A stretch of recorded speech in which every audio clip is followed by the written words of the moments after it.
Hello, good morning. Ang aking lulutuin ay mawash. Tara, umpisahan na natin.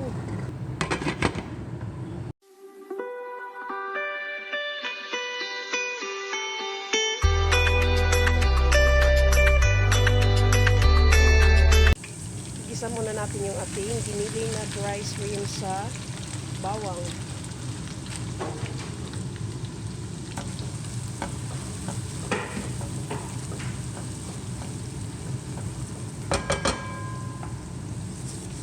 Tapos, ilagay natin yung ating mixed herbs, dry black lemon, at saka yung ating curry leaves.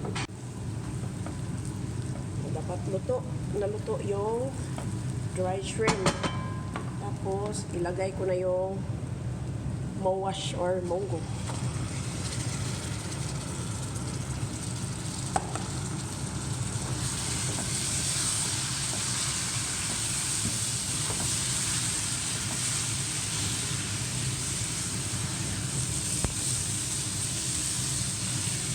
Haluin lang. Tapos, takpan. Asin, kasi kunti lang. Kasi maalat na yung ating dry nga shrimp.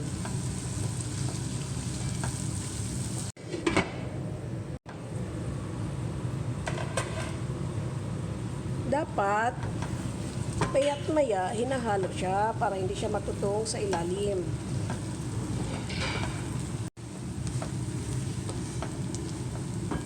Tapos, ilagay ko na ang aking binabad na basmati rice.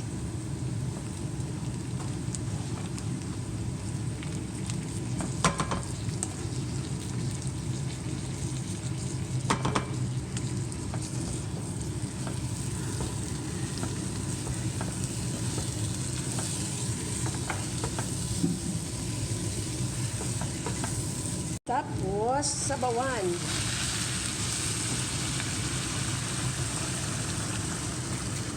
Tansya ko lang yung aking sabaw dyan.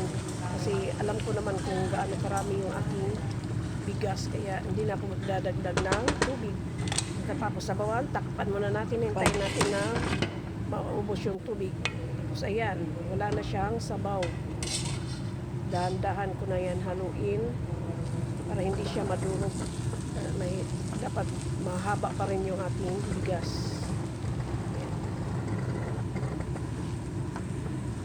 Ano na lang yan, steam na lang siya. Steam na lang i-steam na lang siya. Ready to serve ng ating mawash.